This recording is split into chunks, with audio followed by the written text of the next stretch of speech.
Okay, so it's okay for everyone. We can start, or Yes. I guess. Okay.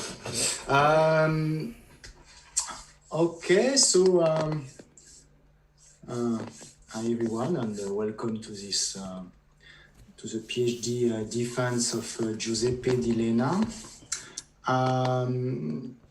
So we got a pretty large jury today. Because there is already there are already 3 supervisors for Giuseppe. So on the academic side, there is Thierry Turletti and Frédéric Girard on Orange Lab. I mean, since it was a CIFRE PhD thesis, if I'm right. We have Chidun Lak. As for the jury members, we got 2 reviewers, so Marcello Diaz-Diamorim and Stefano Sepci. And the other jury members will be Mathieu Bouet, Luigi Iannone, and myself, Guillaume Roqueler. Okay, so as usual, I mean, in such situations, Giuseppe, you have 45 minutes to present all the results, or the majority of the results you obtained during your thesis. Okay, the floor is yours. Thank you so much. So, good morning. My name is Giuseppe, and welcome to my Thesis Defense. Today, I'm going to present you my work entitled Distributed and Trustable SDN and NFV-enabled Network Emulation on Testbed and Cloud Infrastructure. Let's start with a bit of context. This work it was performed in the context of a next generation network, and it is founded by the INRIA Orange IO Lab, that is a collaboration between INRIA and Orange. With the next generation network, we means network like 5G or with a network with a massive IoT connection, for example. And 2 main components of this new type of network are network function virtualization and software-defined networking. Now, let's define a bit what is network function virtualization. Network function virtualization is the ability of decoupling the network element of the network from the underlying hardware. Basically, we don't have anymore the physical function for each the function in the network, but we have a virtualized one. It has several advantages like flexibility, cost savings, and scalability. The next concept is software-defined networking. That is the decoupling of network control function and network forwarding function. So in the standard network, each box, each switch has some intelligent and forwarding function, while here we centralize the intelligence of the network and we delegate the forwarding function just to the switch. It has several advantages like centralized management, programmable configuration, and dynamic routing. So NFV and SDN are independent, but they are complementary. A symbiosis with them can improve the resource management and the service orchestration. Basically, it increases efficiency and lower the cost. It gives you faster innovation and time to the market. There is no vendor lock-in, and you can deploy really complex network services that were not possible to deploy before. So, of course, with this new technology, we have also new challenge. For example, how to evaluate this SDN and NFV solution. We need a new protocol and new standardization. We have to find a way how to provide resiliency and scalability. And we also, since everything is virtualized, all the functions are virtualized, we also have to think about resource allocation. So let's see what are our contribution in my thesis. First of all, I will present the distret. That is a tool to distribute the emulation inside a cluster or a public cloud of SDN and NFV network. Then we shortly present also CloudTrace. That is a network tracing tool in Amazon AWS. We will not go into detail, we'll just present it what it is and why we build it. Then we will go in detail in placement algorithm and for distributed network emulator, how we distribute the emulation inside the infrastructure. And then finally we will present a bandwidth optimal failure recovery system for SDN and NFV network. So let's start with DistriNet. Actually, before starting with DistriNet, we have to discuss a bit about emulation. Why we need emulation? We need emulation because we need to evaluate new networking ideas or protocol before deploying it on a real life. So we need to model a realistic scenario, and we need to model it because we have to find the limit of a system or a protocol before it is deployed in real life. So, Mininet is the most common SDN emulator up to now that we have in the market.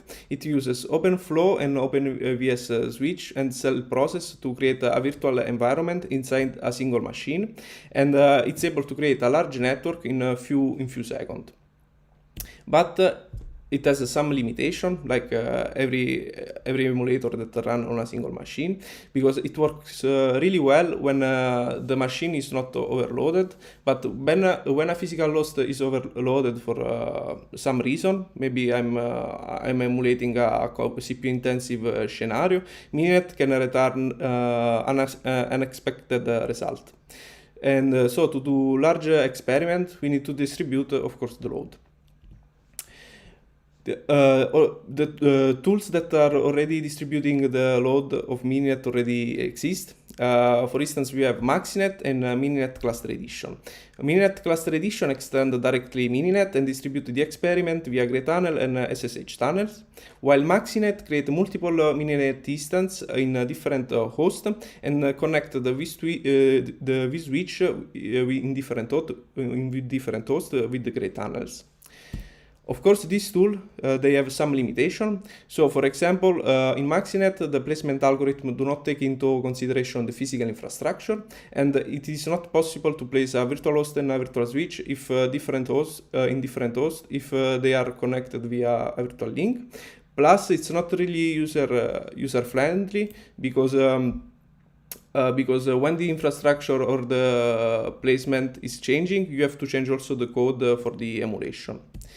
Also, Mininet Cluster Edition has some limitation. The placement algorithm also do not take into account the physical infrastructure, so one host can be overloaded during the emulation, and it is not possible to limit a virtual link if the virtual node are assigned to different hosts. Let's see an example. Let's assume that we want to emulate this network, virtual network with 10 megabit links in this physical network.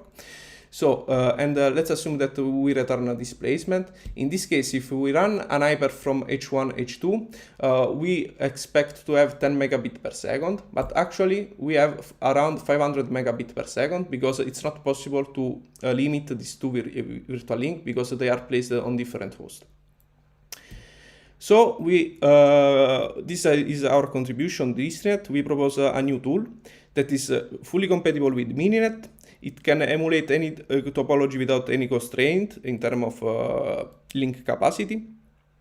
It distributes correctly the experiment, ensuring that no physical host is overloaded. It creates an isolated environment for each virtual node, so you can emulate also a virtual network function. And also we provide an automatic cloud deployment, for instance, in Amazon AWS. So to summarize the DistriNet feature and difference between Maxinet, we can see that in the emulation feature, DistriNet don't have any constraint when you want to emulate a network with a virtual link with limit in tunneling and non-tunneling. So if they are in the same host or they are in different hosts. Plus, we provide a cloud provision that is a nice to have option.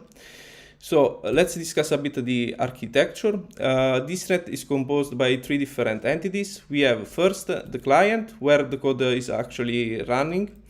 where the scripts are actually running. Then we have the master host that is responsible to distribute correctly the load and manage the experiment and manage also the physical infrastructure. And then we have the worker host that are the hosts responsible to emulate the virtual network. We use Ansible to configure the host. We use Ansible because it's the standard in the industry, the standard configuration tool in the industry for Linux. We use LXC and LXD to emulate the virtual node. This is also a standard for Linux environment. We create an emulated virtual environment for each virtual node. And we use Boto3 for the deployment in AWS. How we deploy in AWS? We create a master host in a public subnet, and then we create a bunch of worker hosts in the private subnet, and we allow to have an internet connection or the connection to the extern via a NAT gateway to the public public network. So how it works in the detail, Mininet uses async SSH for the virtual node management, and that interface VXLAN tunnel to create the virtual links. So let's start with the distnet client. As you can see, here is where we run the Mininet process. The Mininet process creates a different shell for each virtual node, but the shell do not execute code inside this machine. For instance, they connect to the master, and the master distributes the connection to itself or also the worker, and the virtual node that are emulated here redirect the output to the bash sub-process in the client. How we ensure the connection? So we have two cases. In case the virtual node are on the same machine, we have just to create a virtual interface and connect via two different bridge. While if the virtual node are in different machine, we have first a VXLAN tunnel that should be created, and then the bridge are connected to the virtual node. Now we'll show some experiment. We use a gross cluster with that has a 36 core and 96 gigabyte of RAM, and it has a 10 gigabit link that are connected in a star topology. We first perform a network intensive experiment running Hyperf in a different virtual network, a really simple virtual network like a linear 2, 10 or 20. And this experiment is performed just in a single host and two different hosts to see the difference of performance. While in the CPU intensive experiment, we perform a Hadoop task that is really CPU intensive in also simple virtual network, and we use a single host and multiple hosts. We went up to 100 physical hosts used. Now, let's see the network intensive experiment. As we can see, the result returned by Mininet and Distnet on a single host, they are really similar. So Distnet is working well also on a single host. While Mininet Cluster Edition, if it uses SSH tunnel, we can see a performance degradation when the topology increase in terms of size. While using retunnels, the results are stable and compared to Mininet or Distnet in a single host. In Maxinet, also we see a performance degradation if the network increases in terms of size. While in Distnet distributed in multiple hosts, we see that the results are stable. And so we can see that these results are very close to the one expected in Mininet. And also Mininet Cluster Edition with Gray is very close, but remember that it cannot limit all the virtual link, so we cannot emulate all the type of network. Yes, so this is the difference. So for a CPU intensive experiment, we use a Hadoop workload and we calculate pi using a quasi-Monte Carlo method that is a really CPU intensive task. Each virtual node requires 2 virtual core and 6 GB of RAM, while each virtual switch requires 1 virtual core and 3.5 GB of RAM. And we emulate a linear topology. This is an example of the instance in a linear is virtualized in a different worker. So first thing to mention is that with the distributed emulation we went up to 1000 hosts, while with the single host emulation we stopped at 50, and we had a crash after 50 virtual hosts emulated. So we cannot go up to 50 hosts. Then if we see the difference between the 50 emulated in a distributed emulation and single emulation, we see that in a single network emulation the completion time is higher, while in the distributed emulation is the one that we expected, because more hosts we have that compute pi, and faster should be the execution time. And we have this behavior in the linear topology in the distributed emulation. As we can see here on the single host emulation, when we start to have a CPU overcommitment, the result start to be different. They are kind of unexpected, because the time doesn't reduce anymore. So the behavior of in a single machine is hardly predictable when it is overloaded, basically. So what we presented here, we presented DistNet, a distributed extension of Mininet. DistNet manages the physical infrastructure with Ansible and create isolated virtual node with LXC and LXD. It uses both three to create a virtual environment also in AWS. And compared with the main existing tool, DistNet shows better reliability. And DistNet, we went up to 3000 virtual node created with DistNet in a distributed environment. Now we talk a bit about public cloud. We just introduced CloudTrace. In practice, in public cloud platform, the network is managed by the cloud provider, and the user have no access to the network. The objective of this work was to check the network before running the emulation or porting a delay-sensible application in the cloud. CloudTrace creates a regional or multi-regional experiment to test the network delay inside the AWS, and also helps to analyze what are the performance. Now let's talk about placement algorithm for distributed network emulation. So we present a tool that distributed the emulation. Now we want to see how to distribute the emulation. So we, for instance, in this example, we have a network to emulate that has a certain requirement, and we have a physical cluster that has these properties, and we want to distribute this network to emulate in the physical cluster such that each physical host is not overloaded. So for example, here I'm assigned the VNF on the physical host 3. So the VNF requires 32 GB of RAM, and the physical host 3 has only 32 GB of RAM. So we cannot assign anymore a node here. So we complete our placement, ensuring that no physical host is overloaded, and then we connect them with the virtual link. Now, MaxiNet and Mininet Cluster Edition implement a different algorithm. Mininet Cluster Edition, for instance, implements round-robin switch bin packing and random algorithm, while MaxiNet uses multi-level recursive bisectioning with Metis, and the physical topology here is not taken into account.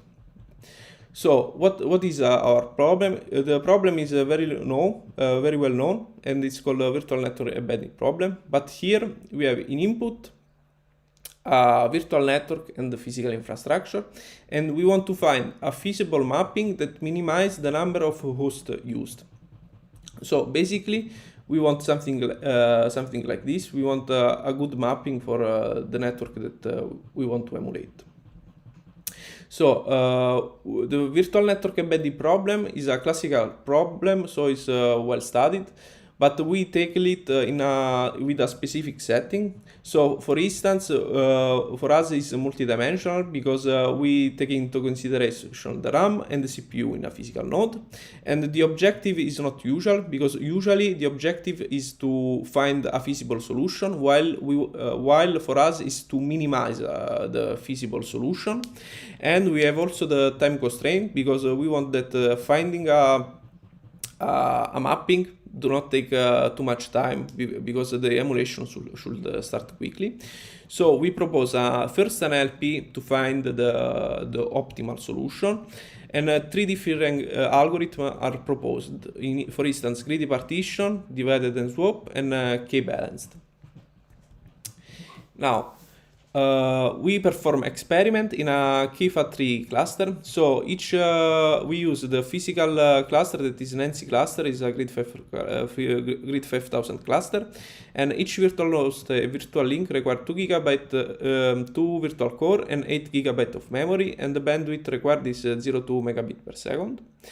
As we can see, the ILP cannot find solution for k greater than 2. The algorithm proposed return a solution in less than a second for k less than 6, and while in a reasonable amount of time for k less or equal than 12. And on the left we can see also the quality of the solution returned. As we can see in this case, greedy partition and divided swap are the best one because they minimize the number of machines in this case. So we perform a different simulation. We perform a comparison with the Mininet cluster edition and MaxiNet algorithm. We use two different physical infrastructure. One is gross cluster that we already see, that is a star topology, and we use the REM cluster that is a kind of random topology inside the grid 5000. While for the virtual network, we use we want to emulate a FAT3, and we want to emulate also a random generated network that we randomly generate. Why we do this for this different experiment? Because we want to cover all the scenarios possible. We want to cover the case that we have homogeneous infrastructure. For example, we have a star topology with the gross cluster. So this is an homogeneous infrastructure because every machine is the same, and also the network is really simple. It's just a star. And an homogeneous infrastructure also in terms of virtualized network. In this virtualized FAT3, all the instances require the same amount of RAM and the CPU, and also the network in a FAT3 is well structured, is not a random network. Differently, if we see the random network generated with our random generator, we see that each virtual node requires different amount of virtual CPU or RAM, and also the link are completely different between each other. Also the RAN cluster, we see that it's not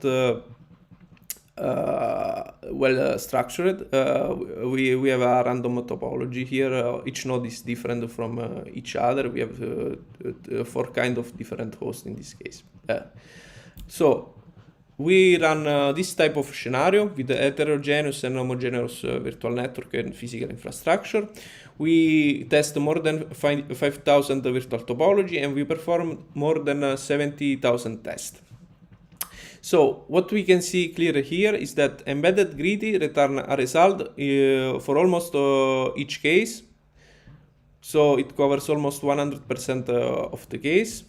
While the other two algorithms, they solve also a lot of cases, but as we can see, it's difficult to solve cases when the virtual with the physical infrastructure is a random one, and we have a random generated network. This is most difficult the case. The second, the best algorithm proposed by the existing tool for our experiment are round robin that as we can see it works well when the physical topology is homogeneous, so like gross cluster, while the performance drop when it's a random topology. We can see also in METIS We see it works well when its physical infrastructure is homogeneous, and also the network to emulate, but also the performance drop when for all the rest of the test. And then we have a random and a switch bin that are kind of the worst one in our case, that you can see the performance drop. You have a clear performance drop in case of these two, if you use these two algorithms. So the proposed algorithm solved almost all the placement problem. The heterogeneous topology are a lot harder to solve for this algorithm. So now we want to analyze for how much the algorithm proposed by Mininet Cluster Edition and MaxiNet overload the resource inside the infrastructure. So we have three types of overloading: CPU, RAM, and link overloading. What is for us an overloading? Let's take for example this example. So we have a virtual network that has to emulate with 2 GB of links, and the infrastructure in 1 GB of links. If we have displacement, we see that 4 GB are assigned in 1 gigabit link. So we say that we have a 300% of overcommitment. Let's see the analysis of the algorithm. We see first the gross link overcommitment. So we see the network overcommitment, and we see that if we use a gross cluster that is homogeneous, the percentage of instance with overcommitment is really low. While if we are in a random topology, we see that the percentage of instance with the overcommitment increases by a lot, and also the amount of overcommitment increases. While for the CPU overloading analysis, we see that both in gross and REN, but principally in REN, we have a lot of instances that return an overloaded result. But we have also this kind of behavior for an homogeneous network, except for the round robin that only 85% of instances return an overloaded solution. So now we see for how much this algorithm overloaded the experiment, but how bad is to overload the experiment in terms of CPU, RAM, and link. And we saw the behavior of emulated network in case of overloading. So we consider for our experiment the cluster gross with 20 physical nodes.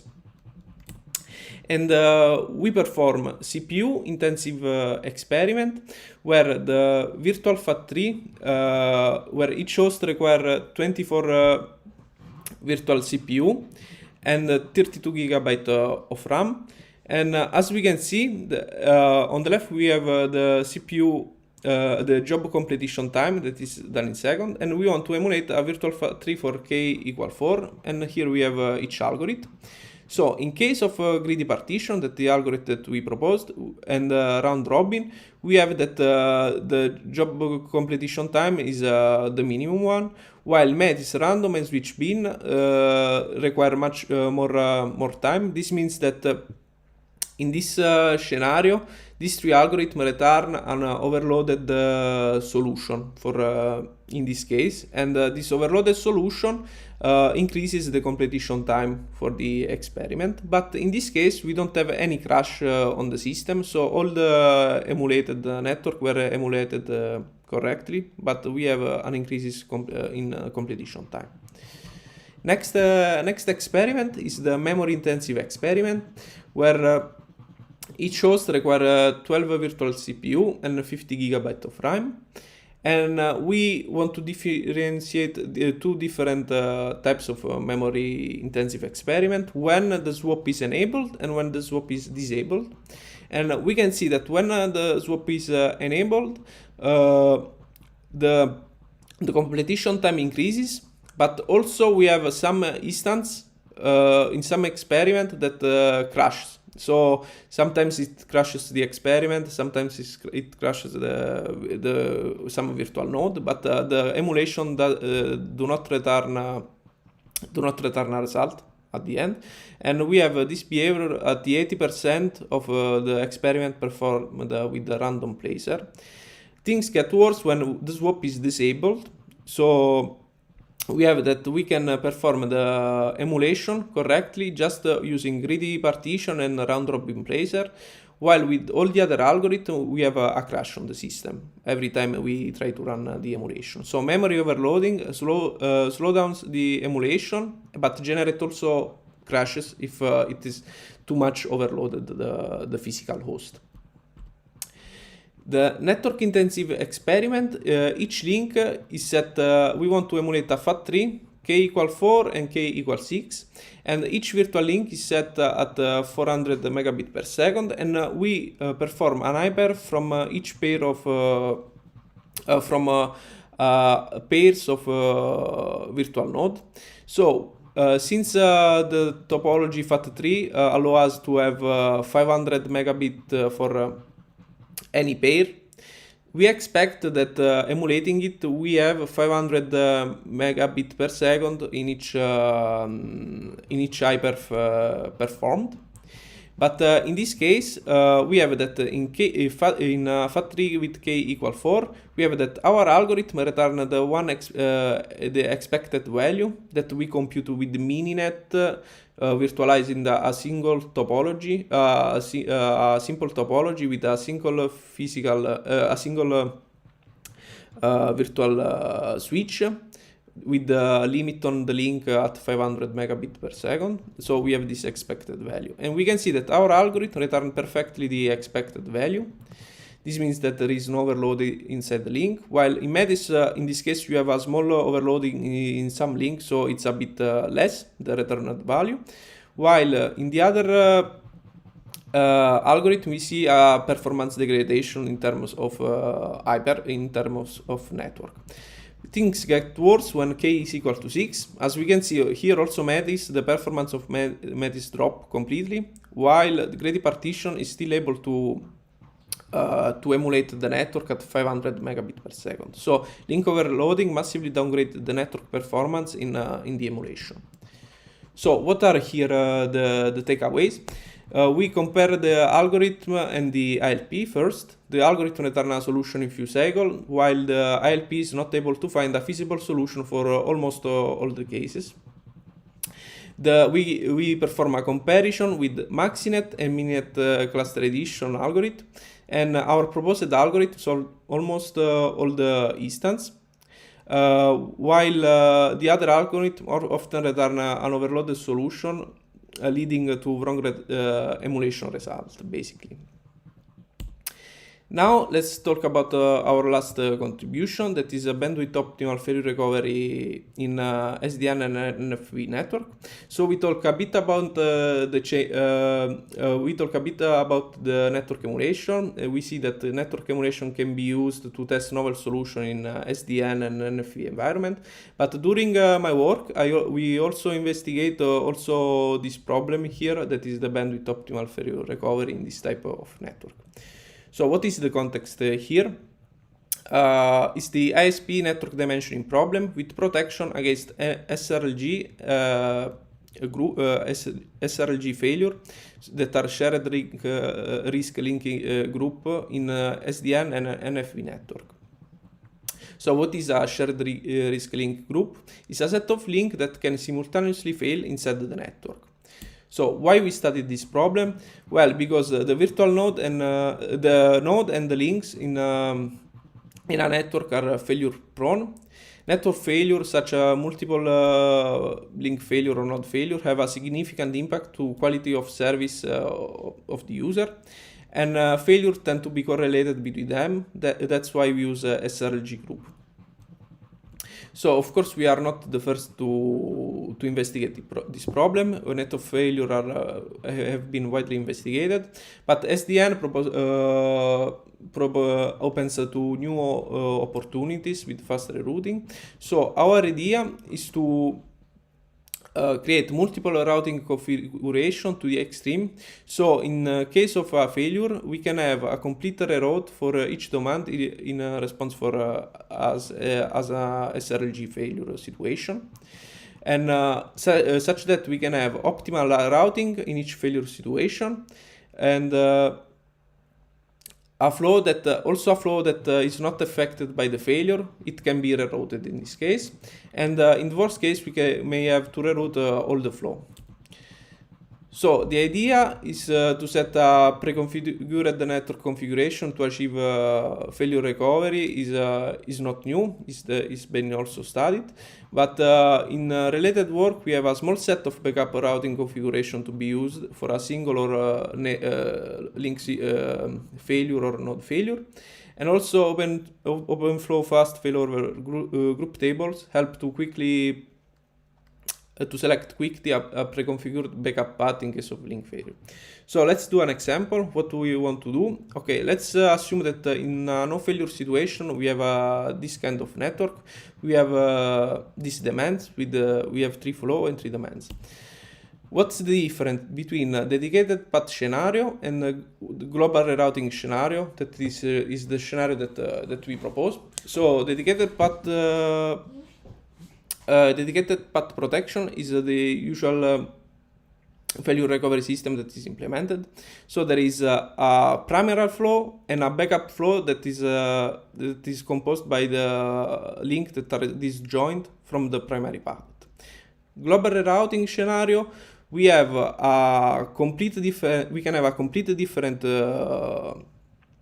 route for each demand in each failure situation. So in this case, this link fails. Also, the green flow is not affected, but it changed the route. In this case, so we can have it's possible to achieve a bandwidth optimal in each failure situation. So what are our contribution? We propose a scalable and exact approximated method for the global rerouting problem in SDN and FV enabled network with SRLG constraint. We demonstrate the applicability of our proposed protection method in Mininet, and we discuss also the technical choice to be taken into account by the network operator in order to practice our proposed technique. So what is the problem? In input we have a network G and a set of demand, each with a source and destination and a total amount of bandwidth and an ordered sequence of a network function. And the output, we want a path for each demand and each SRLG failure situation. And the objective is to minimize the total amount of bandwidth required to guarantee the protection. So let's see an example. For example, we have these 3 type of virtual function. We have this requirement, so from H1 to H2 we have a virtual firewall and a virtual intrusion detector system, and other 2 virtual node from the other demand. And we have this physical network. What we want to find is a good placement in a no failure situation, but also a path for each route in each SRLG scenario. So in each failure situation, I want a path for each demand. So the dimensioning for this problem, so the problem is the dimensioning problem for an ISP who wants to minimize the resource usage, and is well known NPR problem. What we propose is an optimization model using ILP, an integral linear program, and we use column generation technique to speed up the computation. We decompose the original problem to a restricted master problem and several sub problems. In this case, a pricing problem. So what are our results? We perform comparison between global rerouting, dedicated path protection, and no protection. And as we can see here, when the number of the global rerouting requires only between 30% and 60% additional bandwidth respect to a no protection scenario, while the dedicated path protection requires almost 3 times more bandwidth. And this means a huge saving in terms of capital expenditure. And we test this algorithm in these 2 different topology here, PDH and Nobel Germany.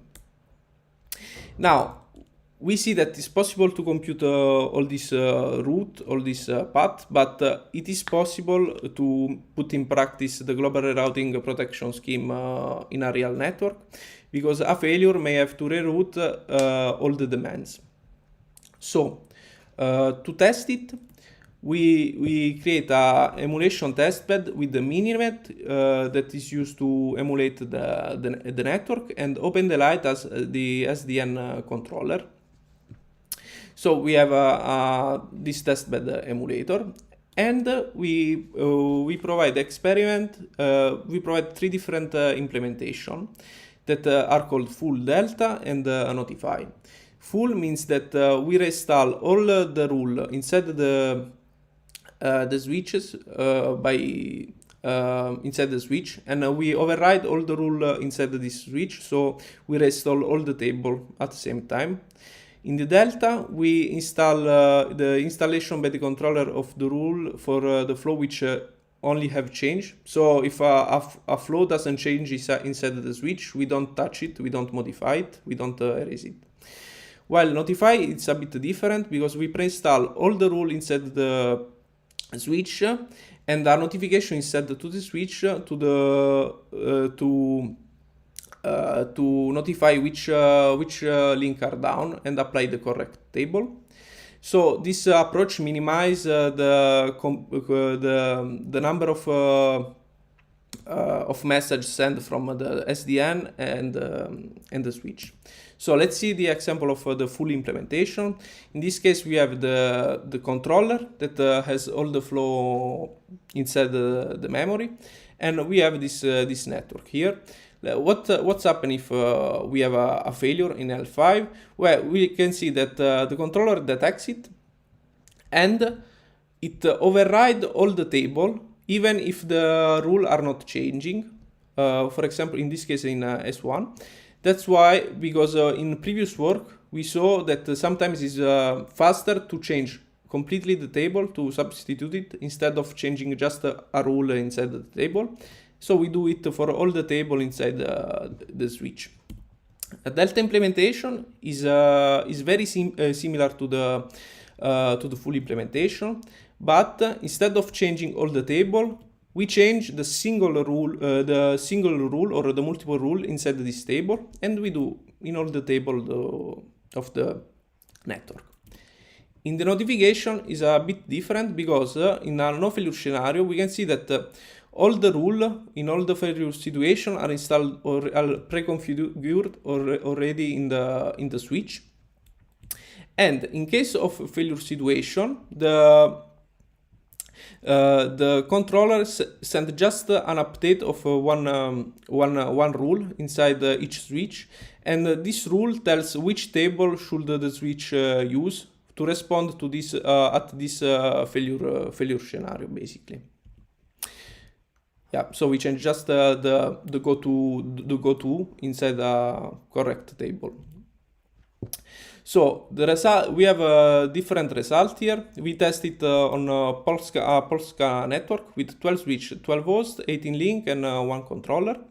So we can see that the reduction of recovery times come at cost to increasing flow, because in the notification we have a low recovery time, as you can see here, but the number of flow installed in the switch is huge. And there is a small overhead with a classical dedicated path protection scheme and the global routing. As we can see, the recovery time is quite similar, except for the delta that is a bit slower global routing. But from this result, we can see that bandwidth optimal failure can be achieved thanks to SDN. So what are the takeaways from this work? So we studied the ISP network dimensioning problem with protection against one shared risk link group failure. We propose an optimization model based on column generation approach, and we evaluate different implementation options, and we prove that bandwidth optimal failure recovery can be achieved thanks to SDN. Now, let's finish with our conclusion and future direction. For our conclusion, first we present the distnet tool that is a proposal that showing its benefit and architectural choice, and we compare distnet with the main existing tool that are Maxinet and Mininet cluster edition, showing better reliability. Now, after presenting the tool, we want to see how we distribute the load inside the physical infrastructure. So we compare the algorithm proposed with the Maxinet and Mininet cluster edition algorithm. We perform an analysis of the virtual network embedding problem applied to the distributed network emulation scenario, and we perform an analysis of the overhead of the overloaded experiment. So we see what happens when an experiment is overloaded. For the bandwidth optimal failure recovery, we studied the SP network dimensioning problem with protection against one shared risk link group failure. We proposed an optimization model on column generation approach, and we evaluate several implementation options that makes global routing feasible on SDN network. Now, what are several future research directions? Well, on short term, about the distributed placement algorithm, while distributing the emulation, we can have a different synchronization problem with the machine and delays between the two machines. So it will be interesting to solve all these issues when distributing the emulation. And more on long term, we can provide a model for real slice and SFC failure and real network slicing in this net, basically.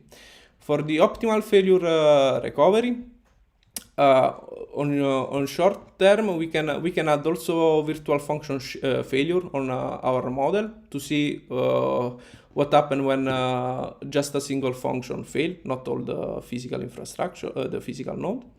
Then we can provide also dynamic SFSC placement or dynamic demand, because for us, for now, the demand is not changing; it's always the same.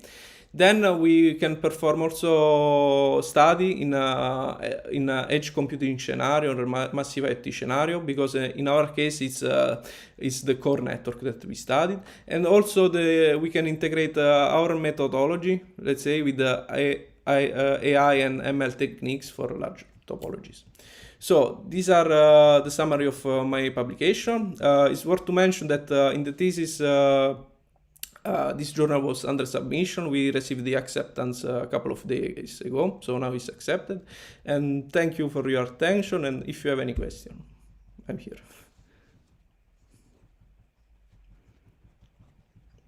Switch on my camera. Okay, thanks Giuseppe for this nice presentation. So now we will start with the session of questions. So we'll start with the reviewers.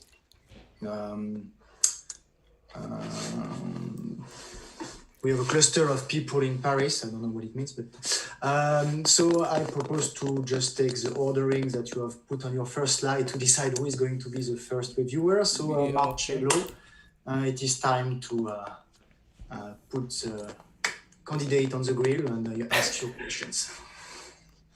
All right. Thank you, Guillaume. Hello, everyone. Thank you, Giuseppe, for your presentation. It's quite dense, but you wanted to show everything you did, so that's okay. That's good. I'd like to, before I start with my questions, I'd like to thank you guys for the invitation. Although I'm not directly working in this field, so I could also benefit from your manuscript. So I learned a lot. And in my opinion, besides the contributions you made in these fields, I also like very much the methodology that you followed. I appreciate this a lot. So I think it's a good point that other students could rely on to develop their own work. So this is a very good point of your thesis, and also, and this is even more important, the fact that you really relied on previous works to develop yours. You did not decide to start from scratch, which would have been, in my opinion, very bad design decision. So you start with the mini-NAT and you build up on that. So you could come up with, at the end, very strong contribution. So these are, again, very good point. Very good publications. Congrats for the final journal. Thank you. So no problem. That was a very, very good thesis. So, but we are here to make questions as well. So, as Guillaume said, there are too many people in the committee. So let me try to make a few questions. So we don't spend hours in front of you guys. In fact, I have several questions. Let me pick a sample of them. You did a lot of experimentation, evaluation. This is great, but more you do, the more questions you have. Like, why didn't you do this? Why didn't you do that? But so it's not a criticism at all. Just for my understanding, okay? My first one is that you picked Amazon AWS for your first task, and of course, this is very clear why you picked them. I suppose because they are the biggest one. But have you tried others, or no, you expect to have similar results? I'm just thinking about, because I was talking with someone from Scaleway. I don't know if you know these guys, and they want to be like a competitor for AWS, of course, and they try to find multiple arguments to convince customers to adopt their solution instead of AWS. And you say that these big players, they do not disclose some technical values. And maybe others could be interested in adopting some ideas you had during your business. What would you say about that? Okay. Thanks for the question. It's really nice. Actually, we choose, as you say, the AWS because it is the big, up to now is the big player. So, no question about that. So chronologically, this work was the last one. So we start with AWS, and we plan to improve the tool, to extend the tool also for Microsoft Azure and Google Cloud, to see the difference, if there are significant difference between two different regions. Maybe it's interesting to see if we pick two different regions in two different with using the same cloud provider, if we have the same delay, or it's better with some other parameter. Okay, I'm thinking about delay, but it could be bandwidth, it could be any other measurement. For now, we focused on delay, but and we keep AWS, on different deployment scenario. So it can be interesting to see if a deployment on the same region, on the same availability zone has a significant difference between two different scenarios, but also multi-regional. I mean, we can do a lot of experiment. For now, we stop at AWS, but it could be. You're right. I fully understand. But since you have Orange involved in your business, this is not a question for you. It can be a business for Orange. It could be a business because actually for now, also ASP, they want to move to the cloud, but actually the network function have a strictly requirement in terms of delay. You can have you have strictly requirement about cloud gaming. Now it's born in cloud gaming, where you need a really short delay between the input, and then you have to send the command, and you have back the video within 4K 60 FPS. So it's a mess. It's really That was exactly my follow-up question. So you already answered. So related to this delay. So okay, very good. In slide 24, as a takeaway, you said that district net can run 3,000 plus nodes. Okay. 24. I go on. Can you be more precise on that?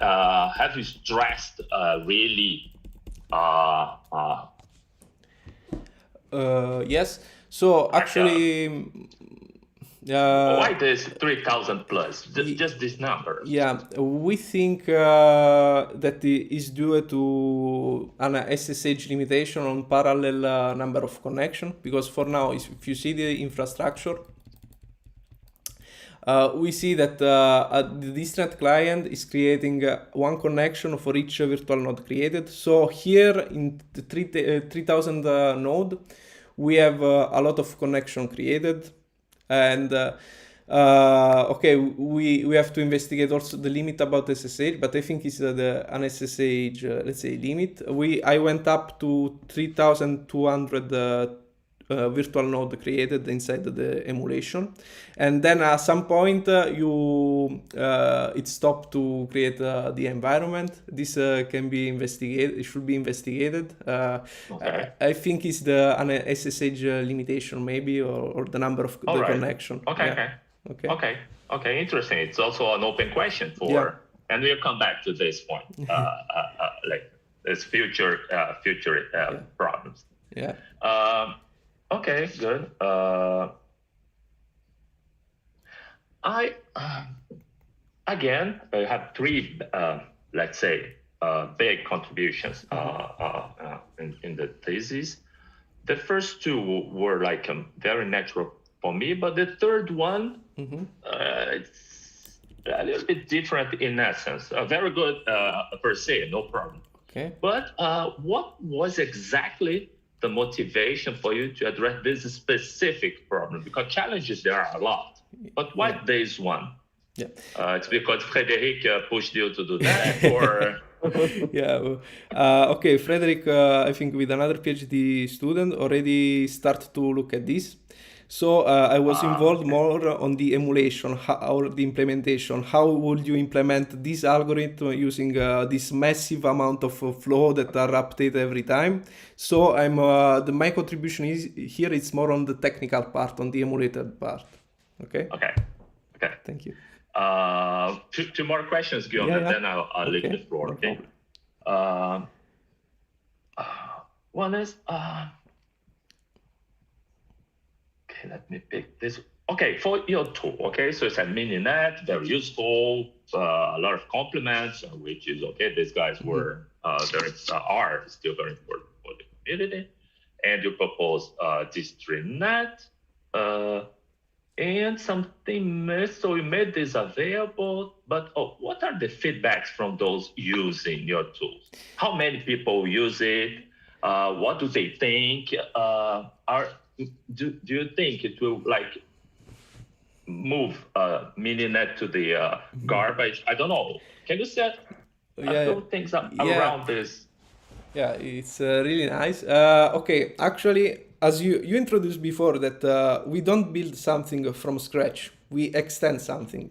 So we extend mininet. So we don't put mininet on beside.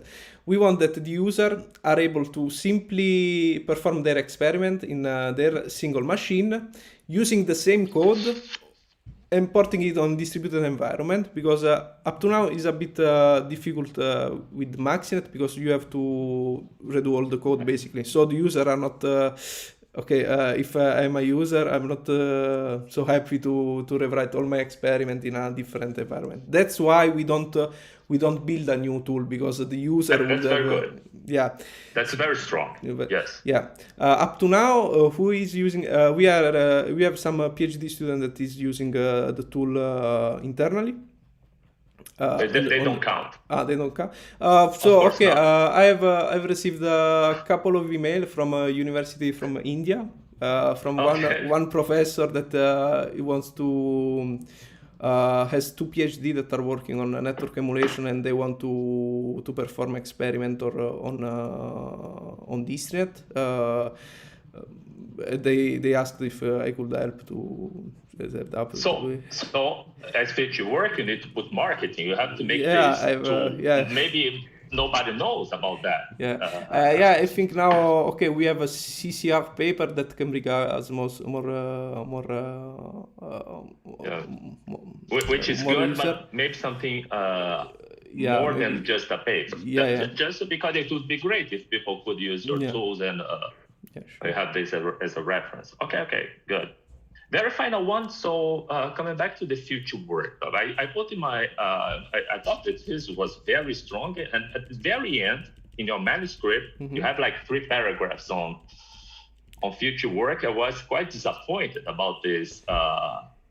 Like the feeling is that, he doesn't think there are interesting future work, because you didn't put, in my opinion, enough effort in this specific section, which is, there will be a sentence on that in your report, like in an hour from now. So what could you tell us more about this future work? Like what big problems you open thanks to your thesis.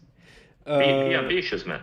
Okay, okay, future work. Okay, about DSNet and placement. Okay, I put on short term. I would like to solve all the problem that you have. We have the limit of 3,000, etc., etc. Okay, we maybe can use also DSNet to deploy the real network, because actually. Okay. And maybe provide slicing also in this network. Maybe you can give in input the slice that you want to create, but and it does automatically with the placement and also the technical part. So it creates 2 different containers or 3 different containers depending on the robustness that you want to allocate. And so then another work that could be done on DSNet now that is going to be performed by another PhD student in the team is that let's compare Mininet and DSNet with the real network. What are the difference of result return in a real network? Because what I compare is the comparison between Mininet Cluster Edition, Maxinet, and DSNet, and we see that we are more reliable. But how much reliable are if we confront in the real network? What are the difference and how we can be more reliable? I did. Okay, this was just a comment related to the manuscript. But I know you have several ideas, and that was just something to help you improve even more the quality of the work, which again, it's very good, man. Very good. Congratulations. Thank you for the answers, and do not be very long. So I give the floor back to Mr. President Guillaume. Thank you so much. Thank you very much. Thank you. Thank you, Marcello. I think Stefano, now this is your turn as a second reviewer. Yes, thank you, Guillaume, and thank you very much for the presentation. It was very nice, really like it, and I was already aware of this work. I did discuss about this work with Damien Saucé some time ago. See, he's not online, so he was very happy as well, and he really enjoyed to work on this effort as well, and I really like it, and I really would like to insist on the point Marcello mentioned, that is dissemination. It is really important that now you try to develop a dissemination strategy on this work. It is a very important, it can be a very useful tool for the community. I started doing dissemination for you in my reviews. I made 2 reviews recently of works that were close to these Korean people and the Chinese. And I started doing dissemination for you, but you should try to find a way to do it as well on your own, not only with papers, as Marcello said, but also you should go in these places like the Open Networking Summit. You could ask a slot. If you don't get an answer, let me know. I can help you in maybe find a slot in these things organized by ONF. ONF is organizing a lot of industrial or experimental research events where they like to have this type of works presented. So of course this is time that you will have to dedicate to this.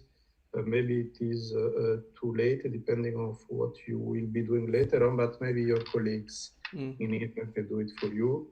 So it is very important. I was thinking to how you, so say that you distribute Mininet, it's very, very good from a functional perspective, and that you do it better than the others is from a numerical standpoint, you can show that it is very good. It's kind of, what I liked is that it is able to offer deterministic performance in terms of time processing. That's good. I was wondering if you can think, or if you have maybe already thought to the possibility to add some important features, plugins to it, so as to make it even more appealing for those who may be interested in using it. For example, now, as a potential user for another project, we would like to see if we have a deployment tool that is able to automatically enable monitoring, such as using Prometheus, for example, libraries and options, monitoring of specific features in the things that you deploy during this trend. Have you thought about this aspect? Do you have some idea? For the monitoring, Prometheus I think works well with Ansible, so I think it could be done. And we can and for sure we can monitor the container that we can create with the Prometheus, because it's should be really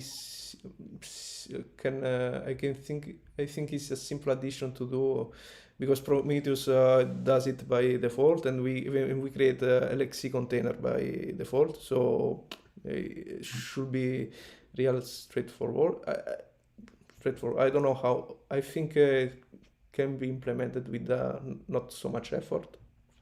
Indeed, but this can be one of the little things that... Otherwise, what I can think is that, you provide an infrastructure in a YAM file. So you put a YAM file, what you want to create, and you give it to Distnet, a Distnet plugin, and Distnet create for you the network and everything. So to simplify, so you don't have to code in Python, you just give a YAML file and that describes your experiment, let's say, and Distnet does it for you. These are the kind of addition that you can put, or you can also make it compatible again with other cloud infrastructure. For now we have AWS. We could make it compatible with Azure and Google Cloud. Scaleway, don't forget Scaleway. Scaleway, of course.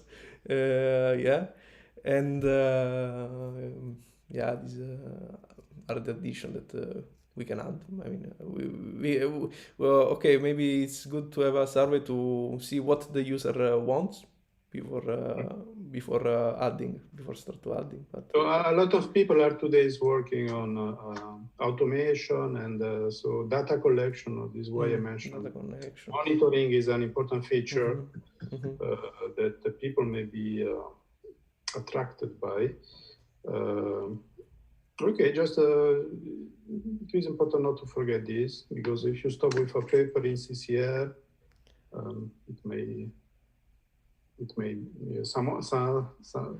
some other American may do the same thing and do better dissemination and be used instead of Distnet. Okay.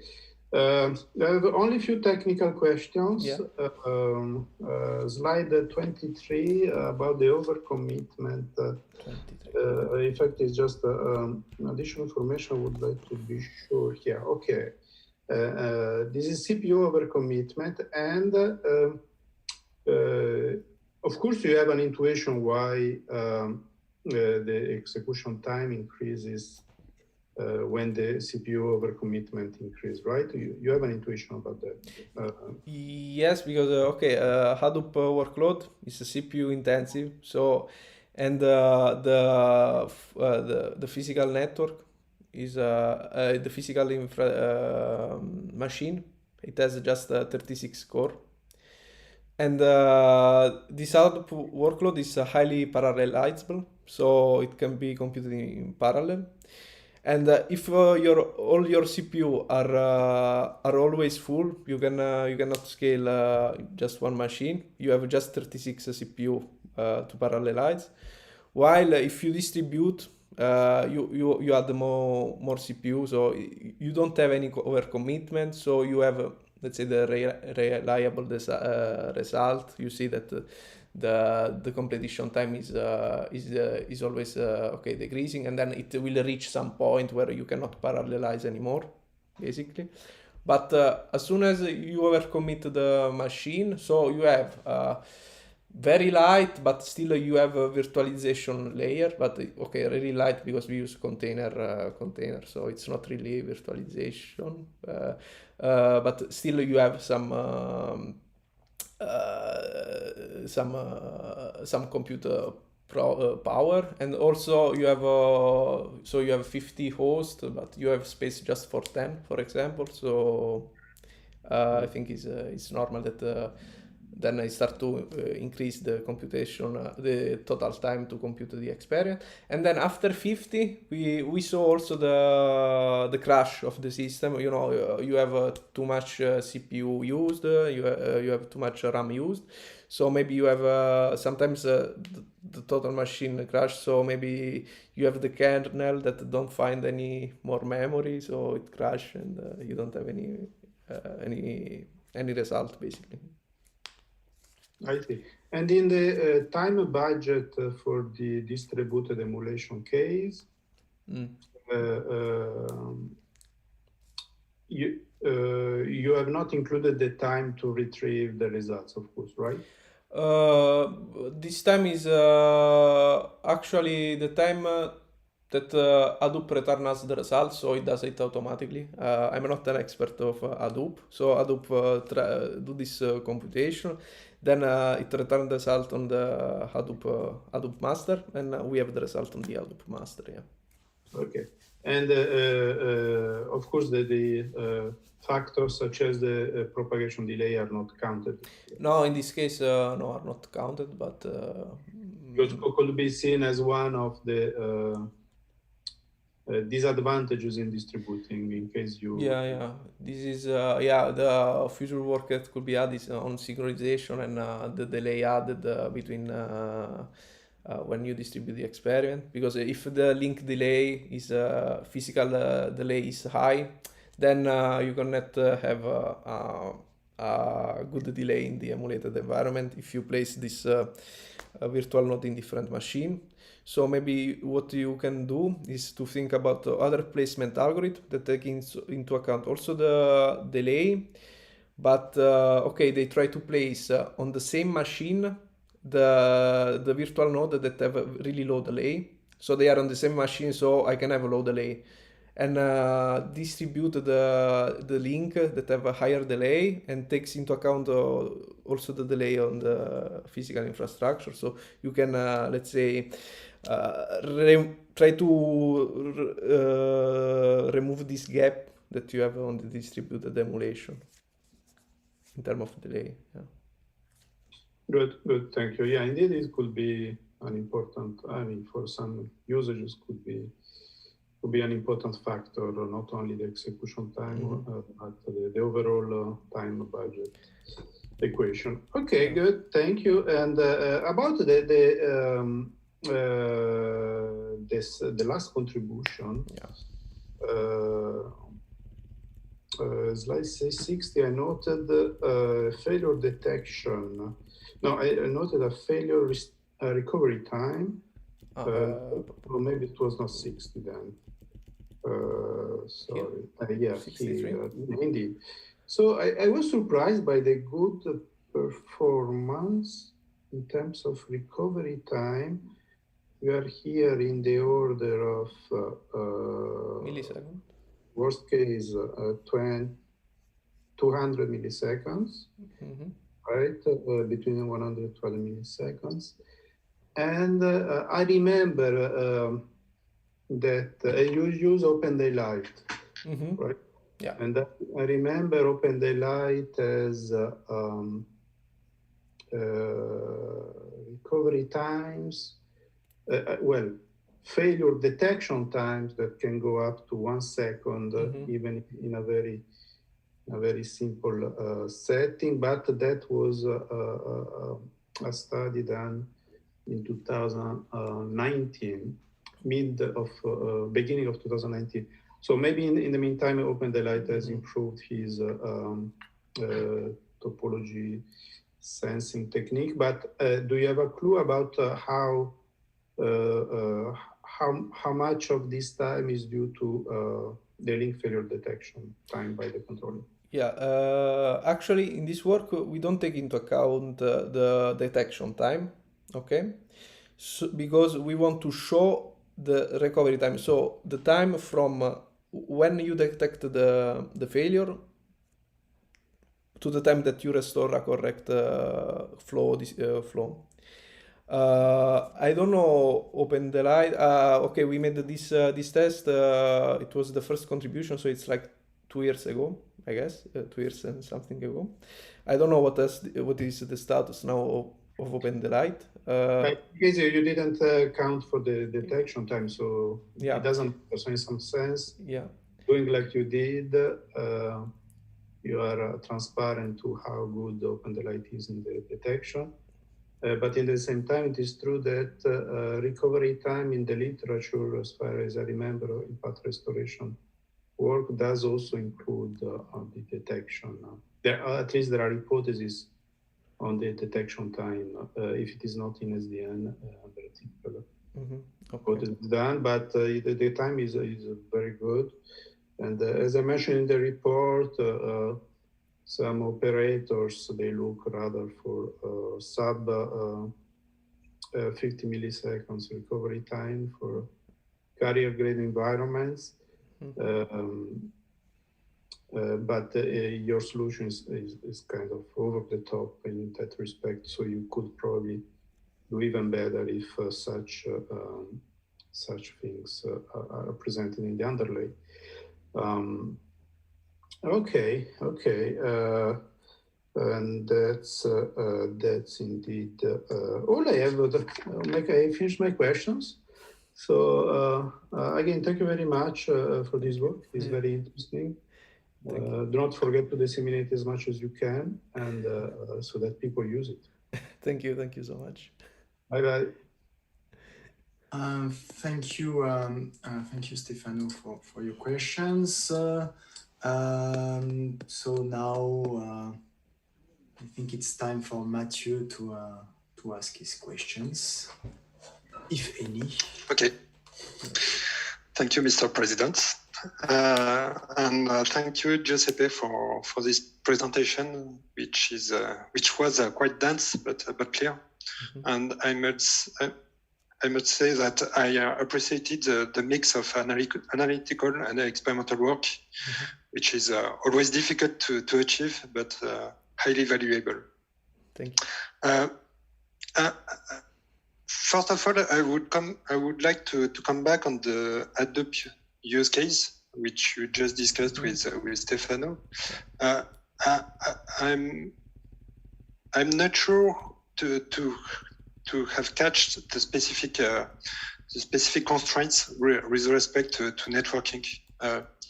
Is there a specific network topology, a specific dependency on the workload and on the Hadoop topology? Okay, our topology was like this one. Okay, I have an image, so it can be clear. No, this is too much.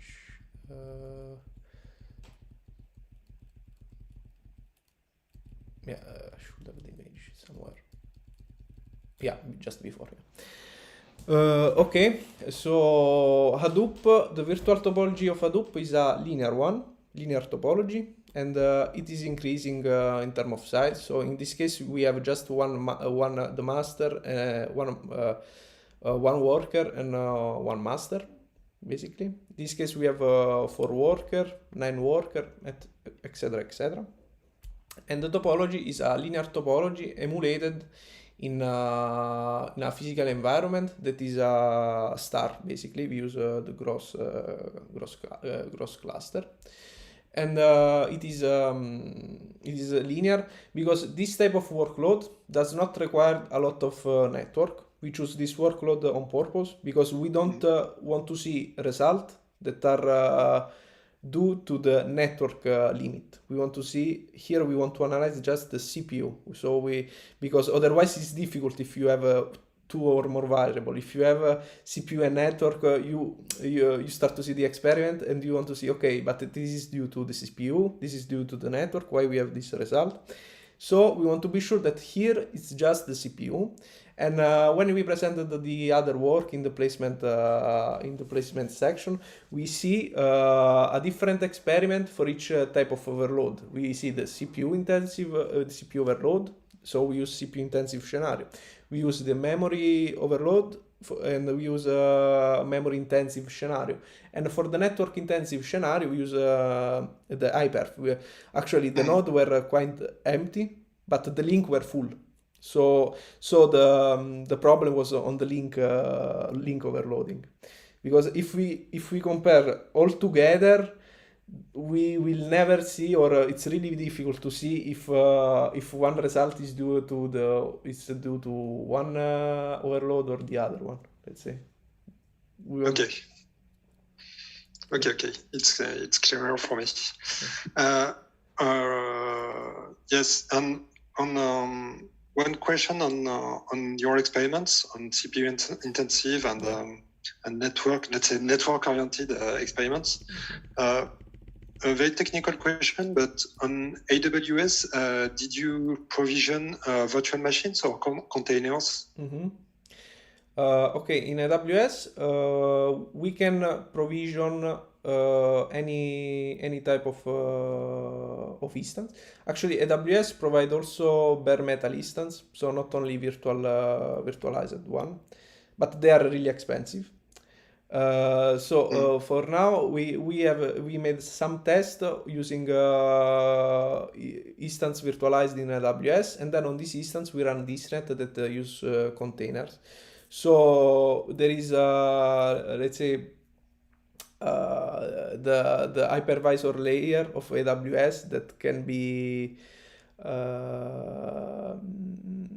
can provide a bit worse result respect to a physical environment. Yeah, that's sure that can be studied. That we could do experiment showing the difference in a virtualized environment or a physical environment. What are the network properties on AWS? Are they respected or no? Yeah, and what is what we pay if we use the virtualized environment, because there is an hypervisor layer with an OS layer. So yeah, it can be studied, can be improved, the study in a cloud infrastructure. Okay. So it was just to be sure that I understood your methodology and your constraints. Okay, thank you. Regarding distrinets, so it's distributed. That is the purpose of the approach, and I would like to push forward the concepts. So you already mentioned that it's adapted to distributed emulation on a cloud or on premise, whatever. But if I want to have a fully distributed emulation, that is, for instance, part of the emulation on premise and another part on AWS, or on two AWS regions, or on AWS and Scaleway, whatever. If I want a fully distributed emulation, how would you support it? What are the constraints? And what is, let's say, what are the limitations and the perspectives or the future work that you would address? Okay, so that's a really interesting question. Actually, in AWS, let's assume that okay, we are talking about two different scenarios: hybrid scenario and full cloud scenario, but in distributed region. Basically, if I understood well the question. So let's start with the hybrid environment. So what I will do if I have to distribute the emulation between Grid 5000 and AWS in an hybrid environment. The simplest thing to do is to use AWS links that directly go on your data center. So it's like to have a private, it's like to have the hybrid environment, like we are in the same private network. So there are no issue in this case. But the problem is that if you want to emulate in a hybrid environment and you don't have the capability to bring the AWS fiber directly on your data center, this is a different problem. I guess you can use, for example, a VPN to directly connect to subnet in Grid 5000 Amazon AWS. In this case, it should work without problem, but you need to be in the same subnet basically. If you want to be in the different in a different machine, then there is the problem that in AWS when they have a public IP, this public IP is not directly attached on a virtual instance, but it is on the internet gateway of your environment on AWS. So the configuration with Ansible, I think it will be different and should be changed. But if you are able to set up a VPN or a Amazon direct link on your data center, should be okay to run this emulation. Now the emulation on public cloud in different Amazon region, for example. Amazon provide a really nice feature that we discussed also on the cloud measurement tool, that is VPC pairing. So actually I can create two different subnet in two different region, and I can connect them like they are a single subnet. They are directly connected, so I can directly ping with the private IP. So if I deploy this net on this infrastructure, should be okay. I never tried, but I think it should be okay. And you won't have a problem about delay? Yeah, of course you have to take into account the delay, of course. Okay. And as I said before, maybe you can think about placement algorithm that put together the virtual node that have a low delay constraint, or since in the same region, so they are close together, while they put on different region node that have higher delay, so you compensate. Yeah, definitely. Okay, and I think it would be also interesting in the future works, maybe to also consider it as you show in your measurements on AWS, AWS, and specifically AWS spot prices. Maybe also to mix about a little bit of orchestration. Okay. And in this perspective, in your VNE approach. So it's a kind of a planification approach to optimize the deployment of a network. And so it tends to over-provision resources. Is it true? Okay. In AWS, we implemented two different type of algorithm. We are not using the virtual network embedding problem because it's a bit different problem. When we provision in the cloud, is a vector bin packing problem. So we give in input the instance type. So we can have instance type 2 core and 8 gigabyte and the price. And our objective here is to minimize the price of the experiment, not the total amount of physical node. Yeah, my question was on the combination of your two approaches, that is VNE, instantiate, let's say a topology with CPU, RAM, and bandwidth constraints, which may be, let's say, maximizing constraints. So with maybe another provisioning approach, and the opportunity to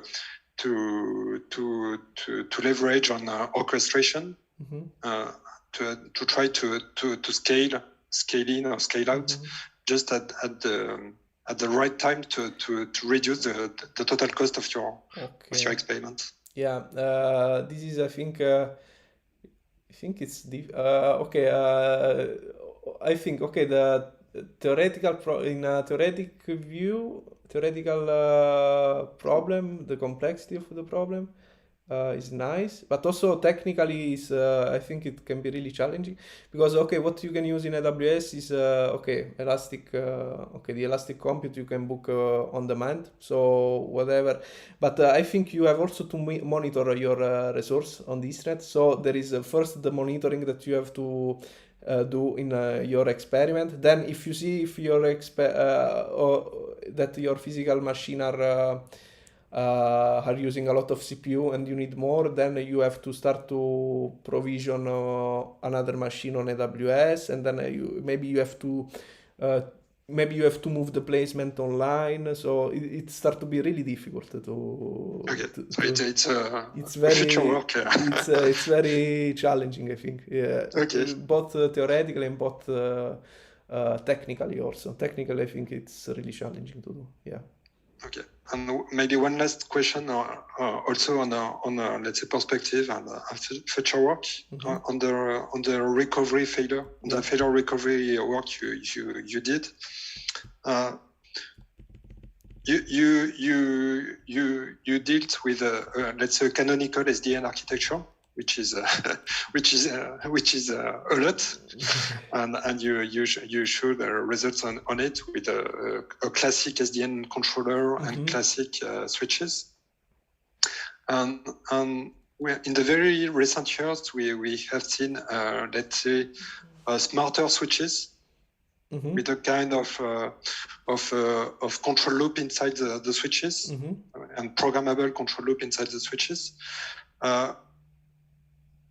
Could you leverage on it to let's say to evolve your failure recovery mechanism? This is interesting because actually we can achieve this global rerouting because the control is totally centralized. You see, now you want to give a bit of control also to the switch. It can be the number of signaling between the switch will be okay. If you do in a classical network, you have a failure, and then because you have to you can change all the route. Basically, you have to send signaling to all the physical switch. So it makes a bit it makes difficult and impossible maybe. So that's why we came up with the centralized control. Now, if you give a bit of intelligence on the switch, I don't know how it can improve with our approach. I don't have nothing in mind. Maybe, yeah. I don't have nothing in mind okay. up to now. I don't have anything in mind, but I was wondering. No, because on the notification scheme, actually, if it may be somehow an opportunity, but okay. Yeah, the problem is that we can achieve a global routing because the control is totally centralized.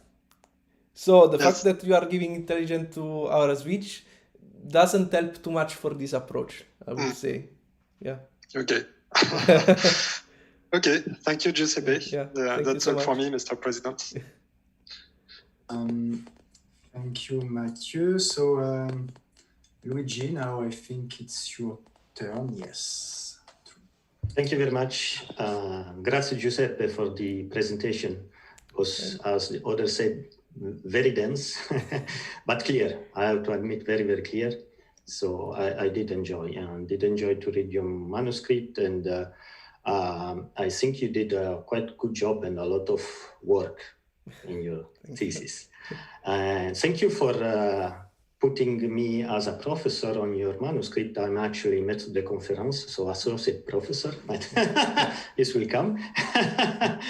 And as for the question... on vacation. As for the professor on vacation. On vacation. In a kind, yeah, in a certain way. Anyway, I want to react to the last question of Mathieu, which is pretty interesting. What about if you have a central controller and you distribute to the switch also the set of action to do whenever that switch detects that one of the links he is connected to fails? Then you have a distributed system. You make a pre-calculation centralized, but then when a switch detects one that a link doesn't work anymore, he's the one that distributes the action to be done to the other switches. Just need to have this kind of knowledge, don't you think? Yeah, but the problem is that we can have multiple also link failure. Exactly. So it can be quite challenging because you can have a different route for each failure situation. Absolutely. But do you think that you can modify your scheme and say, oh, if this happens, you need to perform a go to blah blah, and you have to send this go to X to switch Y? You see what I mean? You can gain the control loop in the sense that your switch doesn't need to go through the centralized controller or logically centralized controller. Yeah. You think it could work, something like that? I think if we pre-install all the case inside the switch, and then each switch, send just the signaling, say my link is down, use this other table to... if the network is it has a few nodes, maybe it could be done, but still I think there are there can be synchronization problem, because for example, what happen if one link fails, I apply another rule, then another link fails, so which rule I have to apply? If I consider the SRLG, then it can work. I think the main problem is the synchronization between the switch. That can you should really think about it. The main problem. You're right, because the central controller relays is the role of the synchronization. It does that. Good point. Good point. Yeah, depends. Probably you can provide a solution if you have this. You can think about a solution, but still you have a lot of flow that should be installed on the switch, because you have any failure situation inside one switch, so a lot of flow installed. You have to check also if the memory is okay, if you have enough memory, because we did test on core network, and core network usually you have a small amount of node, but big node basically. So maybe you can do it, maybe, but when the network is huge, then it start to be maybe a problem. Yeah, you're right. So on this work that you did, I have one just curiosity, I would say. You made the simulation using Mininet. That's what you say in your manuscript. Why didn't you use DistriNet? Because this is a good point. Because actually, this work chronologically was the first. Okay. Makes sense. We use Mininet on a not so powerful machine, and we saw the result that were strange. Okay. So we use a more powerful machine, and the results were okay. So, and from here we have the idea, maybe we can distribute the emulation with the Mininet. We can distribute, and we can perform we can build a distributed network emulator. So everything starts from here, basically, this network. I made the experiment with the first DistriNet version 1, and the results were quite the same. Were the same basically. So I presented it with the Mininet, but could have been done also with DistriNet. Have you still on the failure part, have you thought about the recovery part? Because at the same time, you have the link that fails at some point, and you have your system that, let's say, very quickly react and is able to cope with the failure. Now, this is also associated with the question, once the link is repaired, okay, how to go back to the, let's say, optimal solution that you had at the beginning without disrupting the flows. Because if you do just the go to blah, then you have a disruption. Because your switches are not synchronized if you do just send a message. So have you thought about that? No, we didn't analyze, let's say, the problem to go back. We just analyzed the problem to, solve the recovery, but this is an interesting question, how to maybe perform the go back part without disrupting all the flow and all the function. Maybe, maybe you have to reset also some function when you go back, so it can be challenging. Yeah, absolutely. Yeah, can be studied. Okay. I have a couple of questions on DistriNet itself. So it's a very nice piece of work. And let's say,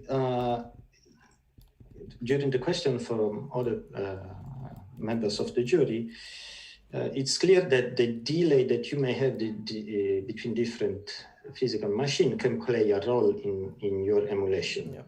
Okay, which in a certain way can be also seen as a limitation of DistriNet. You increase the scalability, but then you may lose something in a certain way. The point, my main point is, did you think about a more formal validation of DistriNet vis-a-vis of Mininet? Because you showed that they can achieve the same throughput, basically. But this is, one thing is to achieve the same maximum throughput. One thing is to emulate something and be sure that you would have the same result, but you can go further in scalability with DistriNet. See what I mean? Yes. We did not compare directly with Mininet because Mininet has some limitation when isolating the node. So the problem is that it was not able to run Hadoop workload directly. Okay, so let me make an example. It's not about the workload itself. Let's assume I in a lightly loaded system, I would like to come up with a new TCP congestion control mechanism. Okay. What if I do perform this emulation in Mininet and I have a certain result? Would I observe exactly the same result with DistriNet? This is the kind of question. You see what I mean? Yeah. The answer is depends. It depends. Because if your single machine is not overloaded, your emulation is good also in a single machine scenario. The problem is that you don't see when it's overloaded. You return you have some result, but let's say it's not trustable because the machine is full. So you have scheduling, virtual node, maybe there is the scheduling between the virtual node in the processor. So you can have this kind of problem if you have too many processes to schedule and compute. And if it's not the case, if it is not overloaded, then I think you can trust Mininet. But as I told you before, there is one PhD work currently working on it to see what are the difference between an emulated scenario like Mininet distrait, and a real scenario to see what is the gap between the two result, and to see if we can trust which one we can trust more. Let's say between a distributed environment. Yeah. Does this work? So one question that I had as well on this internet, and this is the slide when it pops up in my mind, is this SSH tunnel that you use to control the different workers, etc. That traffic also uses the same physical link like. Yes, it uses the same physical link, but really the traffic of these commands is negligible. It's really few. It's few the bandwidth. Yeah. It's pretty low. That I understand, but it should be good to prove that it has no impact. Okay. I got your gut feeling that it's not that much, but from that feeling to prove as a researcher that has no impact. There is a few steps to be done. Yeah, we can. Okay, I think it could be proved. It's one point maybe to test it. Maybe it can be tested to prove it that has no significant impact to the emulation basically. But yes, it exists, this traffic, but we assume that don't create problem in the emulation. Maybe it's okay. It's a good point that we should prove it basically. Yeah. I have one last question, let's say. So as I said at the beginning, I didn't join your research because when I look at it, I have more questions in a certain way. I have the feeling that you can go beyond, which is good. It means that there is work to be done. Okay. One specific chapter where I felt that is the cloud trace. Because at the end you say, okay, we see that if we measure the latency between different regions of the cloud, as this is not correlated with the cost. And when if I end to this sentence, I say, yes, so what? Yeah. Have you a hint what could be the things that have an impact on the cost? Latency is not. Yeah. Could be CPU load or.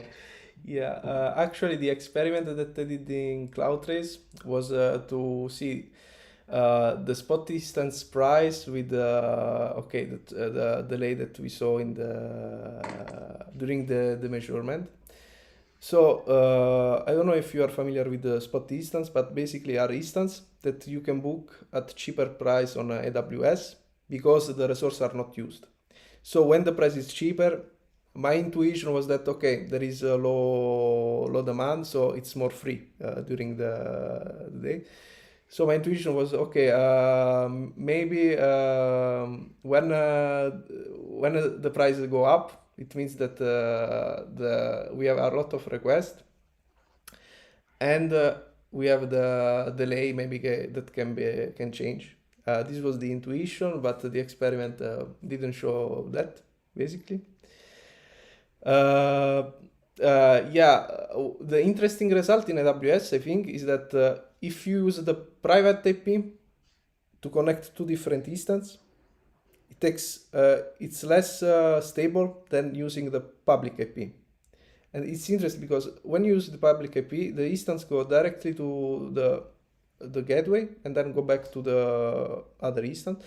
While if you are in the same private network, they go direct. Okay, there is the VXLAN. There is some tunneling, of course, the network, and there is this variability. And we see that and okay, for me, the result that I was expecting was the opposite, but maybe it can be worth to study why this happened, what is the problem here, because it's strange also between different region, between different region. If I took Frankfurt and California, if I used the public IP, it was more stable than using the private IP using VPC pairing. So it was a bit strange. So maybe this can be studied more. It can be, yeah, chronologically this one was the last work that we did, so we didn't go further. But yeah, it can be interesting to study a lot more, and study also other cloud provider also to see if we have the same behavior. Yeah. Okay, thank you very much for your answer. Thank you. Thank you. Now it's time for the supervisors to say a word or maybe to ask questions. Who knows? So who wants to start? No, I decide. So maybe we can. We could ask Shidong to start with his comments and possible questions. Thank you, Mr. President. I have just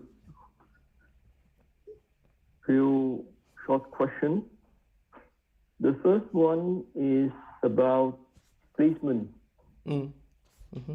So, as you know, as a service provider, we have started quite recently to deploy DNS in our internal cloud. And sometimes, of course, we would like to optimize the placement of this deployment. For instance, when we have DNF with redundant DNF component, and so as a reminder, each DNF component is a virtual machine. We would like to optimize and use a minimum number of compute server in order to do the placement. The question is regarding the algorithm presented, greedy, etc. Any possibility to use such algorithm for placement? Okay, that's a good question. Actually, it depends because the objective for, let's say, a provider like Orange is to provide a placement that has also robustness in mind. So for some component, you cannot put in the same compute node, for example. So you have also the anti-affinity rule to put it in the algorithm. And actually, up to now, we don't have anti-affinity constraint for the component. We assume that our virtual node on the emulation never fails. We assume it. And then also another difference between the algorithm that we discussed today is that usually in the infrastructure of Orange or any other ISP, the constraint is just on the CPU and RAM or the physical compute, and not in the network, because usually the network is over provided. So you assume that the network is infinite between two different physical nodes. So the problem it's just a packing problem with two constraints in CPU and RAM, but with the anti-affinity rule that can be applied to VNFC. Using our algorithm without anti-affinity rule, it's possible. If you don't have an anti-affinity constraint, you just create a network with you give an input with the infinite bandwidth in the physical switch. For the anti-affinity component, there are modifications that should be done. And just quickly, do you have an idea if it is possible to enhance the algorithm in order to add the anti-affinity constraint? Okay, what you can do is to apply maybe one algorithm to see the placement and check if the anti-affinity constraints are respected. If not, you try to swap the component to try to have the anti-affinity respected. Okay. Second short question is about the rerouting process. Can you tell something about service continuity in such cases? Is service continuity for some application demanding these constraints unsure or not at all? Well, service continuity, I think it depends mostly on the function that you build, the function that the host demand, because when you reroute, the function maybe has to reset some settings or some stuff, so the connection maybe can be lost for some millisecond in order to be so the service can be stopped for some time, or if the VNF are let's say strong, they resist to rerouting. Let's say then the service can be not stopped. But I think it depends mostly on the function that you deploy. It's more on the type of function that you deploy. If the function are okay to change the route, let's say, it's you don't have disruption. If the function is sensible to this rerouting, then you can have disruption in service provisioning. The server's provisioning can stop. And okay, this I think it can be studied also. I think with 5G scenario, I think there is an end-to-end service with the slicing that should be provided. So yeah, it can be studied also, this disruption in case of failure. Okay, so I understand that it is for further study. So it was also my last short questions related to the slicing you mentioned in one of the last slides. So any rough idea of how we can tackle this aspect with this TreeNet?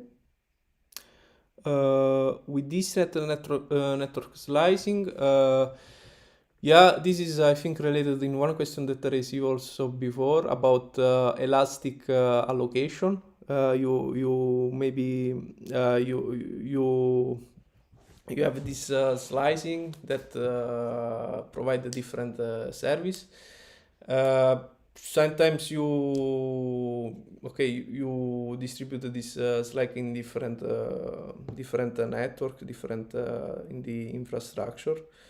Providing it with distnet, yeah, you can build your function in a container and distribute it with the distnet and emulate a slicing, for example. It could be related future work. Yeah. Thank you, Giuseppe. Thank you. That's all for me, Mr. President. Thank you. Okay. So now Thierry, Frédéric, who want to say a word? I can start if you want. Yes. Okay. First, I would like to thank Giuseppe for these 3 years spent among us. It was a real pleasure to work with him, and I am very glad of the contribution that he made during these 3 years. I don't have any question, but I would like to say a few words on the progress of the PhD, which was founded in the context of a fruitful IOLab collaboration between INRIA and Orange Labs. So Giuseppe had many advisors during his PhD, actually 4, since Damien Saucez participated just a lot during the first part of the thesis. So Giuseppe was tough enough to cope with all of us.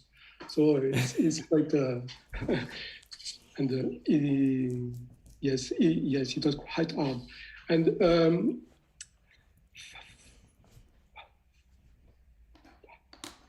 yes, finally, he was also able to withstand with smile the sudden climate change between the French Riviera and Lannion. Okay, Yeah. so This was but well done. this was the most challenging part, I guess. Yeah. Thank you. Yeah, thank you. Guillaume? Okay, Frédéric? Also, I don't have question for Giuseppe. I just wanted to tell him that it was really nice to work with him. And it was also a nice opportunity for me to develop a really nice and interesting collaboration. So with the DIA team, which is just the floor upstairs, but sometimes just one floor is hard to, we are not working often together, but it was a really nice opportunity and really nice work with them. And also with Shidung and Orange Labs. So what I want to say is Giuseppe, focused more on the experimental part, but it was also a really nice bridge between Coati, Orange, and Diana, because he has also very good knowledge in optimization algorithm. So before escaping from Coati, he even did a smaller project in master with us, but then he find that the light was better upstairs. But so also he was really able to understand all parts of the PhD and to work and to make the bridge between all of us. And it was really nice to have the opportunity to supervise him with Thierry, Shidung, and Damien, which I want also to thank, which was a great help for all the work, especially on this TreeNet. So So Thank you. Thank you so much. Thanks, Giuseppe. Thank you. Since your supervisors are a bit shy to ask questions, maybe I will ask a few questions myself. Yeah. Oh, sorry. Sorry, I removed the. Yeah, I forgot. That's okay. That's okay. I just have a few questions. I mean, about this TreeNet first. I mean, why? Okay, so you tested with 1 gigabit links, or 1 gigabit emulated links, and the other tools, I mean, MaxiNet, the other one, I don't remember the name. I mean, they were not able to achieve this 1 gigabit, I mean, as compared to MiniNet and this TreeNet. So you have any reason, any idea behind it? Yes. Why were they not able to achieve this 1 gig? Yeah, okay, let me take the experiment. Okay, you refer on this experiment. Yes, yeah. Exactly. Okay, so in this case, we are emulating virtual linear topology with 1 gig link. So our limitation is 1 gig on the virtual topology. So our expected result is to receive a 1 gig hyperf, okay? And we have this expected result in MiniNet because the host is really powerful and it's not overloaded, basically. So we have a good, correct result. We have kind of the same result in this net in a single machine. MiniNet cluster edition using SSH. In this case, we are distributing the emulation in 2 different machines. And this performance drop, I think, is due to this link here that is emulated with SSH. So you are emulating a link using a TCP connection. So, and this is dropping the performance in this case. And as you can see, if you use gray tunnels, it's working fine. You have a good result. But remember that in the Mininet Cluster Edition, this link here cannot be gapped.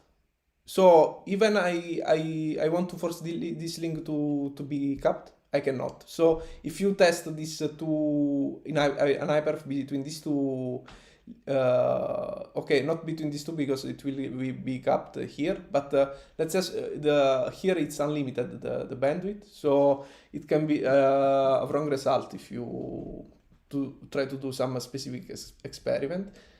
Maxinet, actually there is an open issue open in the repository. That's when you use a lot of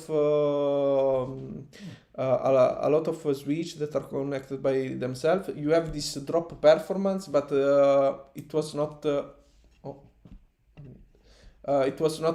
let's say solved. It's still an open question. The first thing that I was thinking, it was okay, it is by fragmentation, because you know, you have the MTU on physical machine at 1500, maybe adding a new header for with the gray tunnels, you can have fragmentation if it's not correctly set, but was not the case. Everything was set correctly, so we don't know, we didn't investigate about this problem. Also the authors did not solve, so we didn't investigate too deeply. While in this net, you see there is a performance that it's reliable. Okay, and remind me, in this net, what do you use for the interconnection? It's VXLAN? VXLAN, yeah, the VXLAN, but I tried also with the gray tunnels. The results are kind of are the same. I have a version with the gray tunnel also, and it's working. Okay. So you would just say, okay, don't use SSH because the overhead of no. encrypting will be too high. It's terrible. I mean, SSH because SSH is use TCP connection to emulate a virtual link with TCP connection. So for each packet send, you have a acknowledge, and yeah, it's a bit the performance drop. Okay, so the very nice thing with this TreeNet, I mean, it's very, very nice piece of work. I mean, is that, okay, you are able to distribute over several hosts and really to have a fine-grained control of what is happening. Mm-hmm. So here you have tested with 1 gigabit link, okay? Did you test with 10 gigabit links or 40 gigabit links? Okay. I know it's a very tricky question. I know it's very complex. No, it's actually a good question. And I know also that VXLAN on these other techniques, I mean, whenever you reach high throughputs, I mean, due to the number of interruptions, you are really in a mess. I mean, do you have this in mind or any idea to how to tackle the problem? Yeah, actually, Mininet, the limit in Mininet, when you want to limit a link is 1 gig, because it is using TC. Mm-hmm. And since we are extending Mininet, we are also using TC with its limitation of 1 gig. I think you have to play a bit with the TC parameter, so the Q and the TCQ parameter. This to have a higher, to achieve a higher bandwidth. What's the limit? It's the limit that you can reach with the TC for now, because we are using TC. So yes. But you don't expect to have a bottleneck also of the VXLAN interface? VXLAN interface,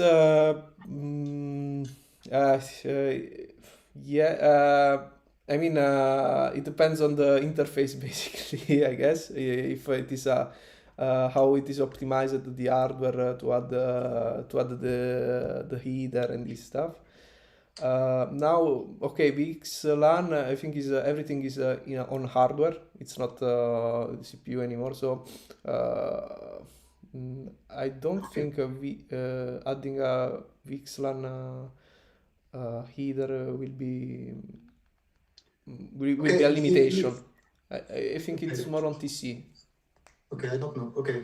Okay. I'm not an expert on VX. I mean, I use VXLAN. I don't know what is the limit for VXLAN. I don't know if it's really okay. If you can have hardware, I mean, network interface cards that really implement it. Okay, maybe maybe you can work around this bottleneck. Okay.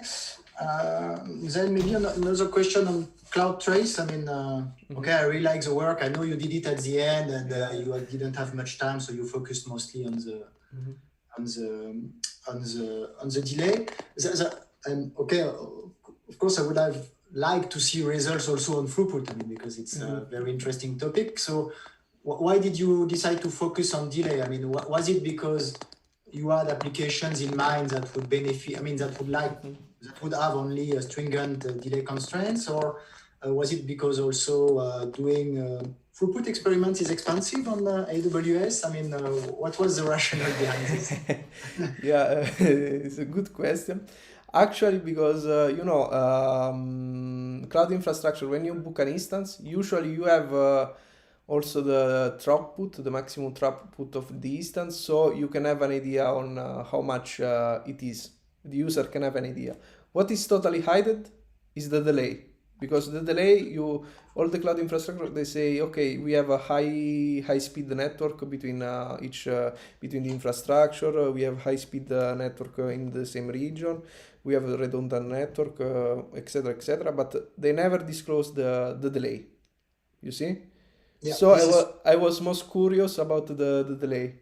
This was the Did you test with different types of instances? I mean, or the same scenario, or does it have an influence? For now, I tested just on the virtual instance, the cheapest one. I think is T3 Micro, I guess. Of course, this it's because it can cost a lot. I think maybe we can have a better result when we don't use the hypervisor layer. If we book a physical machine inside the AWS, then it will be interesting. But the problem is that it's really expensive to perform a test for 1 month between two machines. I don't know how much it will cost, but I think a lot. Okay, if you have to test it on a single region, then you want to test also in different region if you have some difference, etc., etc. Or maybe you can also test different architecture. So, for example, I think we use Intel architecture. Now there is also the Graviton architecture in AWS. That is the ARM architecture of AWS, but also AMD. So it can be interesting to see if, in terms of delay or networking, they are better or no. Okay. And maybe just one last question about the last chapter. Okay, so I'm not an expert about optimization, so if I ask questions, maybe I should torture Frederic, not really you, but so this last piece of work was for assuming that the network is a full SDN network, no? It cannot be a mixed SDN network and OSPF or these kind of things, or? No, for this type, it's a full SDN and NFV network. Yeah, it's not a mixed. Okay. And there was a rationale behind it. I mean, it was I don't know. It was a demand of Orange. I mean, it was. You have any idea if it's really practical? I mean, or realistic with respect to the current deployments? I don't know. I mean, it's just a naive question, and I can understand that you had to impose these limits. I mean, we did it ourselves in the past, I mean, so I don't. So I cannot really answer if it is it can be really currently used like it is in the current network, for example, SP network of Orange, because I don't have all this knowledge about the core network of Orange. So I don't know. But in case you want to deploy SDN NFV network, then pure SDN network, then you can use. We build this solution taking in mind the SDN network, because now they are rising. So we were thinking, okay, full SDN would be useful to have a full SDN global routing methodology. Okay. Okay, I could continue, but okay, I propose that we stop there. I mean, for the questions, or at least for my. Okay, perfect. Thank you. Okay, so Giuseppe, after this lengthy discussion that we had with all the members of the jury, we are now ready for the final statement. So we have appreciated the clear and pedagogical presentation that you made of your work on distributed emulation of measurement of virtualized networks in cloud environment and cloud environment, because it was a second topic. And these topics are important, I mean, have some importance both in the academic and industrial worlds. We have put the emphasis on the novelty of the contribution, which opens many interesting research avenues. We appreciated the fact that the contributions you made are both practical and theoretical. And overall, they demonstrate that really you are an expert in the field of virtualized networks, and also that you have the ability really to master the optimization tools. We particularly enjoyed, I think it was clear also from our questions and comments during the question session, the effort that you made to publicly release all the two major tools that you developed during the thesis, DistriNet and CloudTrace. So we encourage you to continue in this direction so that it could become standard in network emulation. We have appreciated the answers you gave to the numerous and very nice, I think, questions that we asked during the question sessions. And they really show that you master your topic and you got a wide knowledge of your research domains. And for all these reasons, we have decided to grant you the title of Docteur en informatique de l'Université Côte d'Azur, or maybe Docteur de l'Université Côte d'Azur. We are not fully sure, but for sure you got one of these two titles. Okay. So congratulations, Giuseppe. Thank you so much. Okay, thank you. I think I have to say some final word, guess, before to finish. So I will thank you all the jury to have read the thesis, and I hope you enjoyed the presentation. I think you have. Otherwise, you lied really well, I guess. And okay, I will thank you also, my supervisor at Orange, and Diana, of course, Thierry, Frederic, and Shidung, and also Damien, that, okay, it's not here, but he's following me on YouTube. I saw his message. So they guide me during this PhD. Sometimes we had some the result that we were not expecting, but okay, we improve, and we had at the end a nice result, I guess. We have we made also a nice publication, I think. So thank you so much. That's all for me. Okay.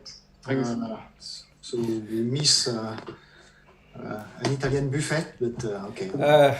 Unfortunately. Okay, I book a pizza now. But so I can book also for you if you send me the address. This is, unfortunately, now it's the maximum that I can do, I guess. But okay.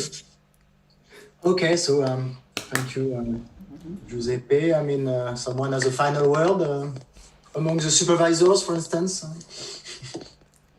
Thank you all. Wonderful.